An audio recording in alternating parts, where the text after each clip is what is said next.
হাদিসের মধ্যে রাসূলুল্লাহ সাল্লাল্লাহু আলাইহি ওয়াসাল্লাম ইরশাদ ফরমান, আলা আদুল্লুকুম আলা মা ইয়ামহুল্লাহু বিহিল খাতা।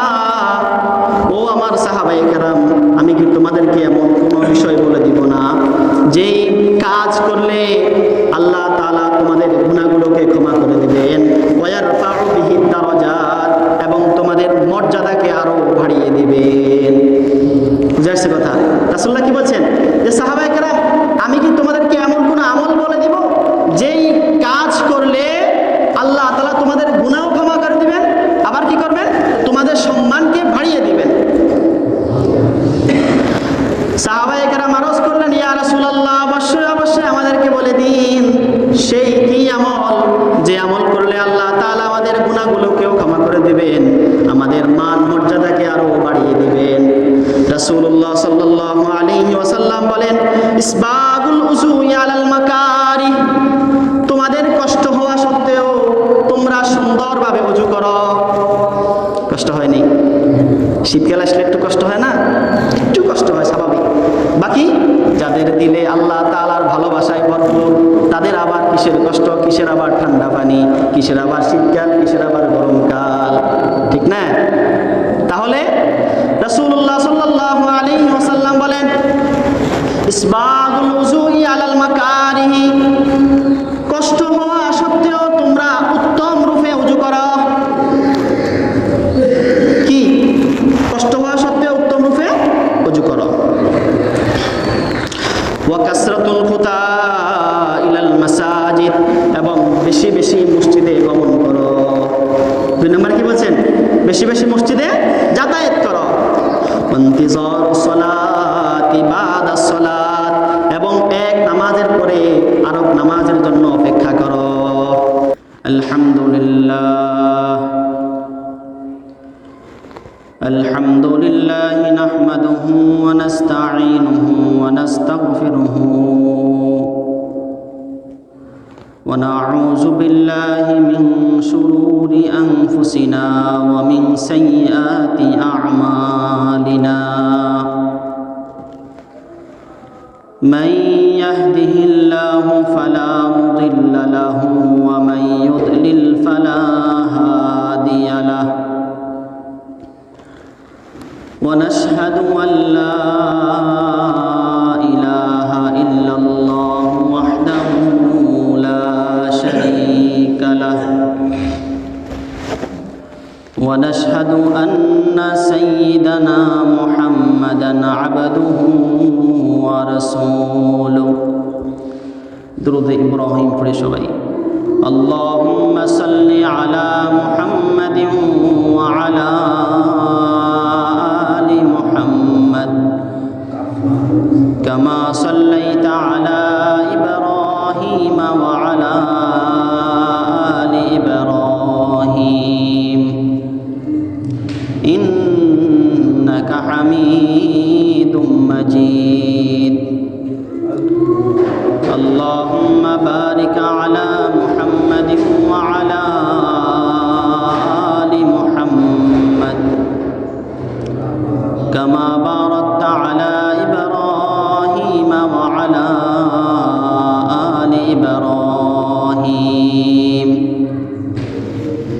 إنك حميد مجيد. أما بعد، فأعوذ بالله من الشيطان الرجيم. بسم الله الرحمن الرحيم. في بيوت أذن الله أن ترفع ويذكر فيها اسمه يسبح له فيها بالغدو والآصال. صدق الله مولانا العظيم. وقال سيدنا رسول الله صلى الله عليه وسلم: 7 يظلهم الله يوم القيامة في ظله يوم لا ظل إلا ظله إمام عادل وشاب نشأ في عبادة الله ورجل ذكر الله في خلاء ففازت عيناه ورجل قلبه معلق في المسجد ورجلان تحابا في الله ورجل دعته امرأة ذات منسب وجمال إلى نفسها قال إني أخاف الله ورجل تصدق بصدقة فأخفاها حتى لا تعلم شماله ما صنعت يمينه أو كما قال عليه الصلاة والسلام بارك الله لنا في القرآن المجيد ونفعنا وإياكم بآيات والذكر الحكيم الحمد لله মহান রব্বুল আলামিন আল্লাহ জাল্লা জালালুহু আম্মা নওয়ালুহুর দরবারে লাখ কোটি শুকরিয়া যে রব্বুল আলামিন আমাকে আপনাকে এখনো পর্যন্ত সুস্থ রেখেছেন, ঈমানের সাথে রেখেছেন। এই জন্য আমরা প্রত্যেকেই অন্তরের অন্তঃস্থল থেকে শুকরিয়া আদায় করি আলহামদুলিল্লাহ। আল্লাহ তাআলা যে আমাকে আপনাকে এখনো পর্যন্ত হায়াতে বাঁচিয়ে রেখেছেন, শুধু হায়াতে বেঁচে থাকাটাই নেয়ামত না, এই বেঁচে থাকার সাথে সাথে আল্লাহ তাআলা আমাকে আপনাকে ঈমানের সাথে রেখেছেন। তো এই ঈমানের সাথে থাকাটাই হচ্ছে সবচেয়ে বড় নেয়ামত। পৃথিবীতে হাজারো মানুষ রয়েছে, শুধু হাজার না, কয়েক শত কোটি মানুষ পৃথিবীতে রয়েছে। এর মধ্যে আল্লাহ তাআলার সবচেয়ে পছন্দনীয় মুহাব্বতের বান্দাবান্দি হচ্ছে মুমিন বান্দাবান্দি, যারা ঈমানদার। তা আমি আপনাদের সামনে রাসূলুল্লাহ সাল্লাল্লাহু আলাইহি ওয়াসাল্লামের অসংখ্য অগণিত হাদিস থেকে ছোট্ট একটা হাদিস পাঠ করেছি। এই হাদিসের মধ্যে রাসূলুল্লাহ সাল্লাল্লাহু আলাইহি ওয়াসাল্লাম ইরশাদ ফরমান, 7 ব্যক্তি এমন রয়েছে। কয় ব্যক্তি? 7 ব্যক্তি, যারা হাসরের ময়দানে আল্লাহ তাআলার আরশের ছায়া গ্রহণ করবে। কখন ছায়া গ্রহণ করবে? যখন হাসরের ময়দানে আল্লাহ তাআলার ছায়া ব্যতীত আর কোনো ছায়া থাকবে না। তো কেন আল্লাহ তাআলার ছায়া ব্যতীত আর কোনো ছায়া থাকবে না? কারণ হচ্ছে সেদিন এমন ভয়াবহ দিন হবে, এমন কঠিন দিন হবে, আল্লাহ তাআলা বলবেন কি, লিমানিল মুলকুল ইয়াউম লিল্লাহিল ওয়াহিদিল কাহ্হার। এই দিন শুধু ওই শক্তিমান আল্লাহ তাআলার, যিনি ছাড়া আর কোনো মাবুদ নাই। হাদিসের মধ্যে রাসূলুল্লাহ সাল্লাল্লাহু আলাইহি ওয়াসাল্লাম ইরশাদ ফরমান, সাবাতুন ইউযিল্লুহুমুল্লাহু ইয়াওমাল কিয়ামাতি ফি যিল্লিহি। 7 ব্যক্তি আল্লাহ তাআলার আরশের ছায়া গ্রহণ করবে। ইয়াওমা লা যিল্লা ইল্লা যিল্লুহু। কোন দিন আল্লাহ তাআলার আরশের ছায়া গ্রহণ করবে? যেদিন আল্লাহ তাআলার আরশের ছায়া ব্যতীত আর কোনো ছায়াই থাকবে না। তাহলে আমাদের জানা উচিত কি উচিত না, ওই 7 শ্রেণীর লোক কারা জানা দরকার না? কেন জানা দরকার? যে অবশ্যই জানা দরকার, যেহেতু এই সমস্ত প্রকারের লোকেরা আল্লাহ তাআলার আরশের ছায়া থাকবে। আর যারা আল্লাহ তাআলার আরশের ছায়া থাকবে তারা নিশ্চিত জান্নাতের মেহমান হবে। হাদিসে পাকে রাসূলুল্লাহ সাল্লাল্লাহু আলাইহি ওয়াসাল্লাম ইরশাদ ফরমান, ইমামুন আদিলুন, 1 নম্বরে ন্যায়পরায়ণ বাদশা, ন্যায়পরায়ণ শাসকরা হাসরের ময়দানে আল্লাহ তাআলার আরশের ছায়া গ্রহণ করবে। কারা? ন্যায়পরায়ণ বাদশা, ন্যায়পরায়ণ শাসক। যেই সমস্ত রাজা বাদশারা, যেই সমস্ত দেশ রাষ্ট্রপ্রধানরা কি করেছেন? ইনসাফগার ছিলেন। যেই মানুষ জেলখানার উপযুক্ত ছিল তাকে জেলখানায় দিয়েছে, যে মানুষ জেলখানার উপযুক্ত ছিল না তাকে নিরাপদ রেখেছে, যে মানুষ যেভাবে হক পাওয়ার ছিল তাকে সেভাবে হক দিয়েছে। প্রতিটা মানুষ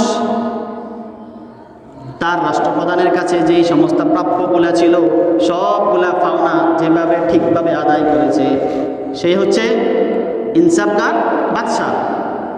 আর যেই বাদশাহ অন্যায়ভাবে সাধারণ মানুষদেরকে, নিরীহ মানুষদেরকে, উলামায়ে কেরামদেরকে কি করে, সময়ে সদ্ব্যবহার করে, সুযোগ পেলেই তাদেরকে হত্যা করে, সুযোগ পেলে তাদেরকে কারাবদ্ধ করে। আছে কি আছে না? ছিল না আমাদের দেশে? হাজার হাজার উলামায়ে কেরামকে, হাজার হাজার সাধারণ মুসলমানদেরকে কারাগারে রেখে রেখে কি করছে, শেষ করে দিয়েছে। তাহলে রাসূলুল্লাহ সাল্লাল্লাহু আলাইহি ওয়াসাল্লাম বলেছেন, এক নম্বরে ওই ব্যক্তি আল্লাহ তাআলার আরশের ছায়া গ্রহণ করবে যেই হবে ন্যায়পরায়ণ শাসক। দুই নম্বরে রাসূলুল্লাহ সাল্লাল্লাহু আলাইহি ওয়াসাল্লাম বলেন, ওয়াশাবুন নাশা ফি ইবাদাতিল্লাহ, ওই যুবক, যে যুবক তার যৌবন আল্লাহ তাআলার ইবাদতে কাটিয়েছে। কে? কথা বলেন আমার সাথে সাথে। দুই নম্বরে কে আল্লাহ তাআলার আরশের ছায়া গ্রহণ করবে? যেই যুবক তার যৌবনকালে কি করেছে, ইবাদতে কাটিয়ে দিয়েছে। তাহলে যে সমস্ত মানুষ এখন বিদ্যা, তারা কি এক সময় যুবক ছিল কি ছিল না? আর যারা এখন যুবক আছে তাদের কি জানা দরকার কি দরকার না? কেন দরকার? রাসূলুল্লাহ সাল্লাল্লাহু আলাইহি ওয়াসাল্লাম বলেছেন, ইগতানিম খামসান ক্বাবলা খামসিন, পাঁচটা বিষয় তোমার আসার আগে তুমি পাঁচটা বিষয়ের মূল্যায়ন করো। যদি ওই পাঁচটা বিষয় আসার আগে তুমি পাঁচটা বিষয়ের মূল্যায়ন করো, তাহলে তোমার জিন্দেগির সফলতা এখানে নিহিত রয়েছে। এক নাম্বার, রাসূলুল্লাহ সাল্লাল্লাহু আলাইহি ওয়াসাল্লাম বলেছেন, শাবাবাকা ক্বাবলা হারামিক, তোমার বৃদ্ধকাল আসার আগে তুমি তোমার যৌবনকালকে গনিমত মনে করো। কি বলেছেন? যে তোমার বৃদ্ধাকাল আসার আগে যৌবনকালকে তুমি নেয়ামত মনে করো। কারণ যখন মানুষ বয়োবৃদ্ধ হয়ে যায় তখন ঠিকমতো অজু করতে পারে না, ঠিকমতো গোসল করতে পারে না, ঠিকমতো হাঁটতে চলতে পারে না, ঠিকমতো সেজদা করতে পারে না, ঠিকমতো রুকু করতে পারে না, ঠিকমতো নামাজও দাঁড়াইতে পারে না, ঠিকমতো মসজিদও আসতে পারে না। কেন? তার এখন শরীরের প্রতিটা অঙ্গ প্রত্যঙ্গ দুর্বল হয়ে গেছে। কি হয়েছে কি হয়েছে না? হ্যাঁ, যারা একটু শক্ত মুরব্বী তারা তাদের থেকে একটু নরম, যারা তাদের দিকে তাকাইবেন, দেখবেন হাঁটতে পারে না, লাঠি দিয়ে বর করে হাঁটতে হয়। কিছু মানুষ আছে লাঠি দিয়ে বর করে হাঁটতে পারে না, 2-4 জন ধরে ধরে হাঁটাইতে হয়। আছে কি আছে না? আছে না? এই জন্য এক কবি বলেছেন, দরজাওয়ানি তাওবা করদান শিওয়ায়ে পয়গম্বরি, ওয়াক্তে ফিরি গিরগে জালিম মিশাওয়াদ ফরহেজগার। যৌবনকাল আসলে বাঘ তো চেনেন সবাই, বাঘের যখন যৌবনকাল থাকে কি থাকে, শরীরে শক্তি থাকে, তখন বাঘ যেভাবে পায় সেভাবে আক্রমণ করে। তদ্রূপভাবে যুবক মানুষ শরীরে যখন পরিপূর্ণ শক্তি, তখন মন যেভাবে চায় সেভাবে চলে। মন চাইছে চুরি করতে চুরি করে, মন চাইছে ডাকাতি করতে ডাকাতি করে, মন চাইছে অবৈধ কাজ করতে অবৈধ কাজ করে, মন চাইছে জিনা করতে জিনা করে, মন চাইছে হারাম খাইতে হারাম খায়। হয় কি হয় না? যৌবনকাল যেভাবে মন চায় সেভাবে করে, ওই ভাগের মতো। এই জন্য কবি বলেছেন, যৌবনকালের তাওবা হচ্ছে নবীদের তাওবার মতো, আর বৃদ্ধকালের তাওবা হচ্ছে ওই ভাগের তাওবার মতো। কেমন? যে বাঘ যখন বৃদ্ধ হয়ে যায় তখন একেবারে জঙ্গলের যে ছোটোখাটো হরিণও আছে তাদের সাথে কি বন্ধুসুলভ আচরণ করে। কেন? তার এখন শরীরে শক্তি নেই, সে একটা হরিণীকে আক্রমণ করে খাইতে পারবে না। তাহলে যৌবনকালে তাওবা কেমন? নবীদের মতো তাওবা। আর বিদ্যাকালে তাওবা হচ্ছে ওই জঙ্গলের বিদ্যা ভাগের মতো। এই জন্য রাসূলুল্লাহ বলেছেন যে 5টা বিষয় আসার আগে তুমি 5টা বিষয়কে গনিমত মনে করো। এর মধ্যে একটা হচ্ছে কি, যে তোমার বিদ্যাকাল আসার আগে তুমি তোমার যৌবনকালকে মূল্যায়ন করো, নেয়ামত মনে করো, তাহলে তোমার জীবন সফলতা হবে। তাহলে 2 নাম্বার কি বলেছি, যেই যুবক তার যৌবনকাল আল্লাহ তাআলার ইবাদতে কাটিয়েছে সে কি করবে, আল্লাহ তাআলার আরশের ছায়া গ্রহণ করবে। 3 নাম্বার রাসূলুল্লাহ সাল্লাল্লাহু আলাইহি ওয়াসাল্লাম বলেন, ওয়ারাজুলুন যাকারাল্লাহ ফি খালাইন ফাফাজাত আইনা, ওই ব্যক্তি হাসরের ময়দানে আল্লাহ তাআলার আরশের ছায়া গ্রহণ করবে যে সমস্ত ব্যক্তিরা নির্জনে আল্লাহ তাআলার ভয়ে কান্নাকাটি করে। কি, রাজুলুন যাকারাল্লাহ ফি খালাইন, ওই ব্যক্তি যে নির্জনে একাকী আল্লাহ তাআলার ভয়ে কান্নাকাটি করে, ফাফাজাত আইনা, এবং তার চোখ থেকে পানি পড়তে থাকে। বুঝা আসছে কথা? হাদিসের মধ্যে রাসূলুল্লাহ সাল্লাল্লাহু আলাইহি ওয়াসাল্লাম বলেছেন, আইনান লা তামাসসুহুমান নার, 2টা চক্ষু এমন রয়েছে যে এই চোখের মধ্যে আল্লাহ তাআলা কখনো আগুন, জাহান্নামের আগুন স্পর্শ করাবেন না। 1 নাম্বার, আইনুন বাকাত মিন খশিয়াতিল্লাহ, যেই চোখ আল্লাহ তাআলার ভয়ে কান্না করতেই থাকে। আরেকটা চোখ হচ্ছে ওয়াইনুন বাতাত তাহরুসু ফি সাবিলিল্লাহ, যেই চোখ আল্লাহ তাআলার রাস্তায় পাহারাদারিতে থাকে।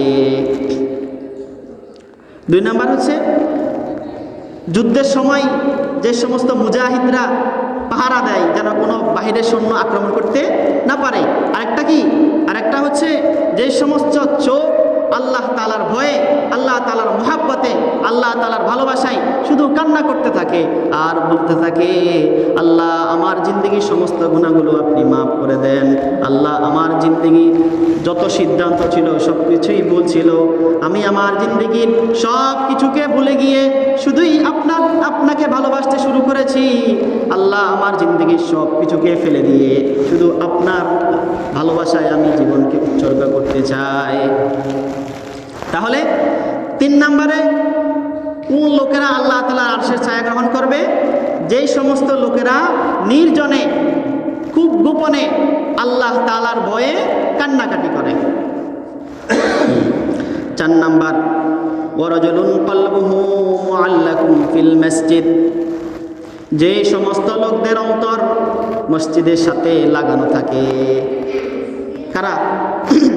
যে সমস্ত লোকদের অন্তর মসজিদের সাথে লাগানো থাকে। মসজিদের সাথে লাগানো থাকে মানে কি, যে সকালবেলা ফজরের নামাজ পড়ে গেছে, আবার কি করে, জোহরের আশায় থাকে, কখন আল্লাহ তাআলার ঘর থেকে আল্লাহু আকবার আল্লাহু আকবার আল্লাহু আকবার আল্লাহু আকবার বলে ডাক দিবে, হাইয়া আলাস সালাহ হাইয়া আলাস সালাহ হাইয়া আলাল ফালাহ হাইয়া আলাল ফালাহ বলে ডাক দিবে, ওই আল্লাহ তাআলার ঘর থেকে ডাকের আশাই থাকে।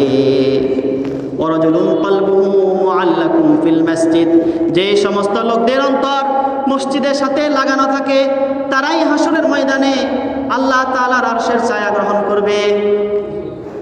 হাদিসের মধ্যে রাসূলুল্লাহ সাল্লাল্লাহু আলাইহি ওয়াসাল্লাম ইরশাদ ফরমান, আলা আদুল্লুকুম আলা মা ইয়ামহুল্লাহু বিহিল খাতা, ও আমার সাহাবায়ে কেরাম, আমি কি তোমাদেরকে এমন কোনো বিষয় বলে দিব না যেই কাজ করলে আল্লাহ তাআলা তোমাদের গুনাহগুলোকে ক্ষমা করে দিবেন, ওয়ারফাউ বিহিদ দারাজাত, এবং তোমাদের মর্যাদাকে আরো বাড়িয়ে দিবেন।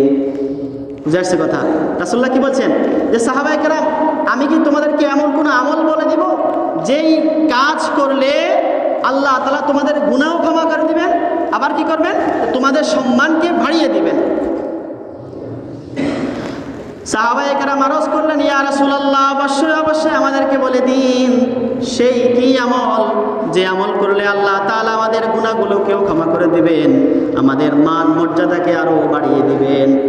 রাসূলুল্লাহ সাল্লাল্লাহু আলাইহি ওয়াসাল্লাম বলেন, ইসবাগুল উযুই আলাল মাকারিহ, তোমাদের কষ্ট হওয়া সত্ত্বেও তোমরা সুন্দরভাবে ওযু করো।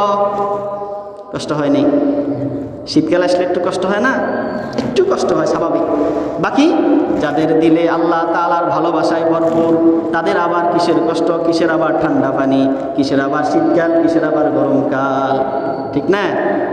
তাহলে রাসূলুল্লাহ সাল্লাল্লাহু আলাইহি ওয়াসাল্লাম বলেন, ইসবাগুল উযুই আলাল মাকারিহ, কষ্ট হওয়া সত্ত্বেও তোমরা উত্তম রূপে ওযু করো। কি? কষ্ট হওয়া সত্ত্বেও উত্তম রূপে ওযু করো। ওয়া কাসরাতুল খুতা ইলাল মাসাজিদ, এবং বেশি বেশি মসজিদে গমন করো। 2 নম্বর কি বলছেন? বেশি বেশি মসজিদে যাতায়াত করো। ইন্তিজারুস সালাতি বাদাস সালাত, এবং এক নামাজের পরে আরেক নামাজের জন্য অপেক্ষা করো। কয়টা কথা বলছেন? 3টা কথা। এই 3টা কাজ করলে রাসূল কি বলেছেন? যে তোমাদের গুনাহ ক্ষমা করে দিবেন এবং তোমাদের সম্মানকে আরো বাড়িয়ে দিবেন। 1 নম্বর রাসূলুল্লাহ কি বলেছেন? যে কষ্ট হওয়া সত্ত্বেও কি করো? উত্তম রূপে ভালোভাবে ওযু করো। 2 নম্বর, বেশি বেশি মসজিদে যাতায়াত করো। 3 নম্বর কি? এক নামাজ শেষে আরেক নামাজের জন্য অপেক্ষা করো। কুরআনুল কারীমের মধ্যে আল্লাহ তাআলা ইরশাদ ফরমান, রিজালুন লা তুলহিহিম তিজারাতুন ওয়ালা বাইউন আন যিকরিল্লাহ। আল্লাহ তাআলার এমন কিছু ব্যক্তি রয়েছে, আল্লাহ তাআলার এমন কিছু মুহাব্বতের বান্দাবান্দি রয়েছে, আল্লাহ তাআলার এমন কিছু আশিক রয়েছে, লা তুলহিহিম তিজারাতুন ওয়ালা বাইউন, যাদেরকে তাদের কাজকর্ম, ব্যবসা বাণিজ্য আল্লাহ তাআলার ঘর মসজিদে যাওয়া থেকে কখনোই বারণ করতে পারে না। লা তুলহিহিম, কখনোই ধোঁকা দিতে পারে না। কি? তিজারাতুন ওয়ালা বাইউন, তাদের ব্যবসা বাণিজ্য আন যিকরিল্লাহ, কিসের থেকে? আল্লাহ তাআলার জিকির থেকে। তাহলে দেখেন, যে সমস্ত মানুষরা বেশি বেশি মসজিদে যায়, বেশি বেশি মসজিদে যায় মানে গিয়ে দৈনিক সর্বনিম্ন কয়বার? 5 বার যায়। কয়বার? এই 5 বারে বেশি, 5 বারে বেশি। ওই রাসূলুল্লাহ সাল্লাল্লাহু আলাইহি সাল্লাম যে বলছেন, ইন্তিজারুস সালাতি বাদাস সালাত, এক নামাজের পরে আরেক নামাজের জন্য কি করে? অপেক্ষা করে। যখন ফজর পড়েছে, ফজরের পরে চিন্তা করতে থাকে কখন যে আল্লাহ তাআলার ঘর থেকে জোহরের জন্য আমাকে ডাকা হবে। যখন জোহরের জন্য ডাকা হয়, তখন কাজকর্ম, দোকানপাট, ব্যবসা বাণিজ্য সব কিছু ছেড়ে দিয়ে জোহরের নামাজ পড়ার জন্য মসজিদে ছুটে যায়। আবার জোহরের নামাজ শেষে একটু কাইলুলা করে বা ব্যবসা বাণিজ্য চলে যায়, কিন্তু তার মাথায় একটাই টেনশন থাকে, কখন আল্লাহ তাআলা আসরের জন্য ডাক দিবে, আমি আল্লাহ তাআলার ঘরে, আল্লাহ তাআলার কুদরতি কদমে সিজদা দেওয়ার জন্য যাব। যত প্রকার কাজকর্ম ব্যস্ততায় থাকুক না কেন, আল্লাহ তাআলার প্রিয় বান্দারা, আল্লাহ তাআলার মহব্বতের ব্যক্তিরা কাজকর্ম, ব্যবসা বাণিজ্য সব কিছু ছেড়ে দিয়ে আসরের নামাজ পড়ার জন্য চলে যায়। আসরের পর থেকে নিয়ে মাগরিব পর্যন্ত মানুষ একটু ঘোরাঘুরি বা খেলাধুলার কাজে ব্যস্ত থাকে বা গল্প গুজবের মধ্যে ব্যস্ত থাকে। যখন মাগরিবের জন্য ডাকা হয়, আবার চিন্তা থাকে যে মাগরিবের জন্য কখন ডাকা হবে। মাগরিবের জন্য ডাকার সাথে সাথে আমি আল্লাহ তাআলার ঘরে, আল্লাহ তাআলার কুদরতি কদমে সিজদা দেওয়ার জন্য চলে যাব। মাগরিবের নামাজ পড়ার পরে আবার মাথায় চিন্তা থাকে কখন আল্লাহ তাআলা এশার জন্য ডাক দিবেন, আমি এশার নামাজ পড়তে চলে যাব। এভাবে তার প্রতিটা দিন, প্রতিটা সপ্তাহ, প্রতিটা মাস, প্রতিটা বছর, তার পুরো জিন্দেগি এভাবে চলতে থাকে। এই জন্য কুরআনুল কারীমের মধ্যে আল্লাহ তাআলা বলেছেন, রিজালুন লা তুলহিহিম তিজারাতুন ওয়ালা বাইউন আন যিকরিল্লাহ। আল্লাহ তাআলার প্রিয় ব্যক্তিরা, আল্লাহ তাআলার মুহাব্বতের ব্যক্তিদেরকে তাদের ব্যবসা বাণিজ্য, কাজকর্ম, ক্ষেত খামার কোনো কিছুই আল্লাহ তাআলা জিকির থেকে গাফেল করতে পারে না। বুঝা আসছে কথা? তাহলে জিকির শুধু আমরা মনে করি যে সুবহানাল্লাহ সুবহানাল্লাহ পড়া, আলহামদুলিল্লাহ আলহামদুলিল্লাহ আল্লাহু আকবার বা কোরআন তেলাওয়াত করা না, যেভাবেই আল্লাহ তাআলাকে স্মরণ করা হয় সেটাই জিকির। বুঝে আসছে কথা? নামাজও জিকির, রোজাও জিকির, কোরআনুল কারীম তেলাওয়াতও জিকির, হজও জিকির, উমরাও জিকির। যেভাবেই আল্লাহ তাআলাকে স্মরণ করা হয় সেটাই জিকির। তাহলে কি বলেছি? 4 নাম্বার, ওই সমস্ত লোকেরা হাসরের ময়দানে আল্লাহ তাআলার আরশের ছায়া গ্রহণ করবে। কারা? যে সমস্ত লোকদের অন্তর মসজিদের সাথে লাগানো। এরপরে রাসূলুল্লাহ সাল্লাল্লাহু আলাইহি ওয়াসাল্লাম বলেন, ওয়ারাজুলানি তাহাব্বা ফিল্লাহ, যে সমস্ত লোকেরা একে অপরকে আল্লাহ তাআলার জন্য ভালোবাসে। হাদিসের মধ্যে রাসূলুল্লাহ সাল্লাল্লাহু আলাইহি ওয়াসাল্লাম বলেন, মানুষ ওই পর্যন্ত পরিপূর্ণ মুমিন হতে পারে না যতক্ষণ পর্যন্ত একজন অপরজনকে আল্লাহ তাআলার জন্য ভালোবাসে না। বুঝাচ্ছে কথা? তাহলে এখানে 5 নম্বরে রাসূল কি বলেছেন? যে সমস্ত লোকেরা একে অপরকে আল্লাহ তাআলার জন্যই ভালোবাসে, তারা হাসরের ময়দানে কোথায় থাকবে? আল্লাহ তাআলার আরশের ছায়ায় থাকবে। স্বামী তার স্ত্রীকে ভালোবাসে, স্ত্রী তার স্বামীকে ভালোবাসে, বাবা সন্তানকে ভালোবাসে, সন্তান বাবাকে ভালোবাসে, বন্ধু বন্ধুকে ভালোবাসে। কেন ভালোবাসে? যে শুধুই আল্লাহ তাআলার জন্য। কেন? শুধুই আল্লাহ তাআলার জন্য। তো এই ভালোবাসার মধ্যে, একে অপরকে ভালোবাসার মধ্যে যদি দুনিয়াবি কোনো চিন্তা চেতনা থাকে যে এক বন্ধু অপর বন্ধুকে ভালোবাসে কেন? যে তার থেকে কিছু লাভের আশায়। তাহলে আর কি হলো না? আল্লাহ তাআলার জন্য ভালোবাসা হলো না। যে অবৈধ যে প্রেম প্রীতি ভালোবাসা, এটা কি আল্লাহ তাআলার জন্য নাকি? অবৈধ যে ভালোবাসা, ছেলে মেয়েকে ভালোবাসে, মেয়ে ছেলেকে ভালোবাসে, এটা কি আল্লাহ তাআলার জন্য হবে নাকি? আর এই সমস্ত অবৈধ প্রেম প্রীতি যারা করে, তারা কি হাসরের ময়দানে আল্লাহ তাআলার আরশের ছায়া গ্রহণ করবে নাকি? কেন গ্রহণ করবে না? যে তাদের ভালোবাসাটাই কি আল্লাহ তাআলার জন্য হয় নাই, আল্লাহ তাআলার নাফরমানি আর অসন্তুষ্টির মধ্যে। এই জন্য কি ওই সমস্ত লোকেরা হাসরের ময়দানে আল্লাহ তাআলার আরশের ছায়া গ্রহণ করবে যারা একে অপরকে আল্লাহ তাআলার জন্যই ভালোবাসে। এরপরে রাসূলুল্লাহ সাল্লাল্লাহু আলাইহি ওয়াসাল্লাম বলেন, ওয়ারাজুলুন দাআতহু ইমরাতুন যাতু মানসাবিন ওয়া জামালিন ইলা নাফসিহা, ওই সমস্ত লোক আল্লাহ তাআলার আরশের ছায়া গ্রহণ করবে। কোন লোক? ওই যুবক। কোন যুবক? যেই যুবককে কোনো উচ্চ বংশীয় সুন্দরী নারী তার দিকে খারাপ কাজের জন্য আকৃষ্ট করতেছে বা অবৈধ কোনো ভালোবাসার জন্য আকৃষ্ট করতেছে, কিন্তু ওই যুবক কি বলতেছে? ইন্নী আখাফুল্লাহ, যে আমি শুধুই আল্লাহ তাআলাকেই ভয় করি। কাকে? আমি আল্লাহ তাআলাকে ভয় করি। এজন্য যত সুযোগ থাকা সত্ত্বেও আমি কখনোই তোমার সাথে অবৈধ কাজে লিপ্ত হব না। তাহলে যে সমস্ত মানুষ অবৈধ কাজ করে না, তাদের চিন্তা চেতনা কি থাকে? যে আমি তো আল্লাহ তাআলাকেই ভয় করি। বুঝে আসছে কথা? তাহলে 6 নম্বরে কোন লোক? যে লোক কি অবৈধ প্রেম প্রীতি থেকে ফিরে আসে, কিসের ভয়ে? আল্লাহ তাআলার ভয়ে।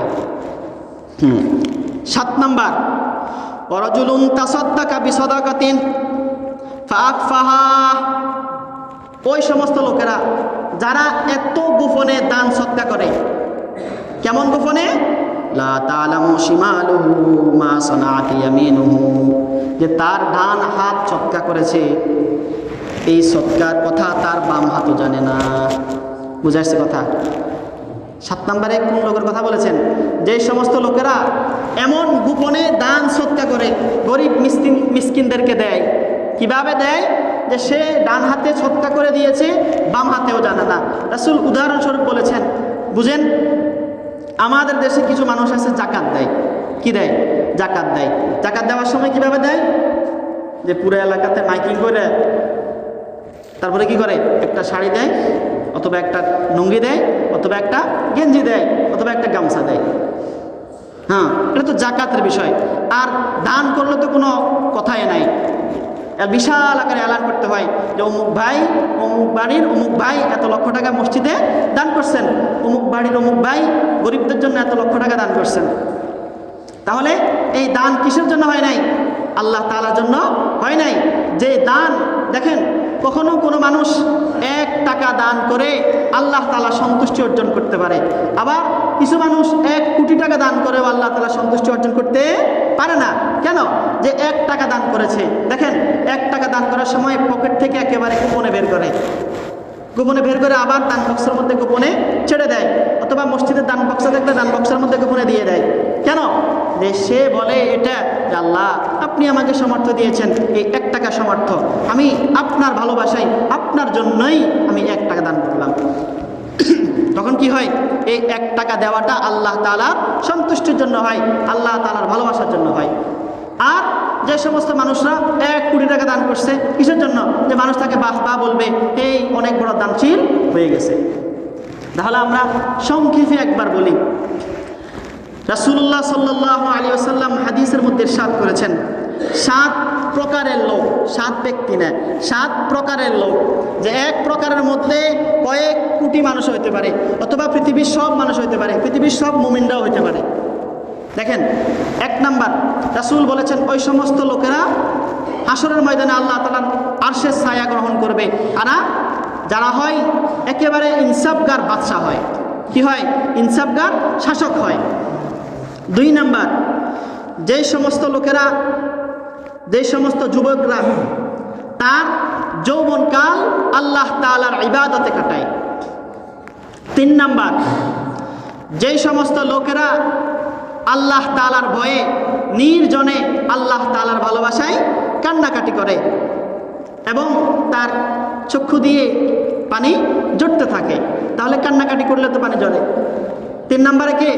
যে সমস্ত লোকেরা আল্লাহ তাআলার ভয়ে কান্নাকাটি করতে থাকে। 4 নাম্বার, যে সমস্ত লোকদের দিল মসজিদের সাথে লাগানো, যে শুধু দিল মসজিদের সাথে লাগাইলে হইব নাকি? না, নিজে সহ যাইতে হইব।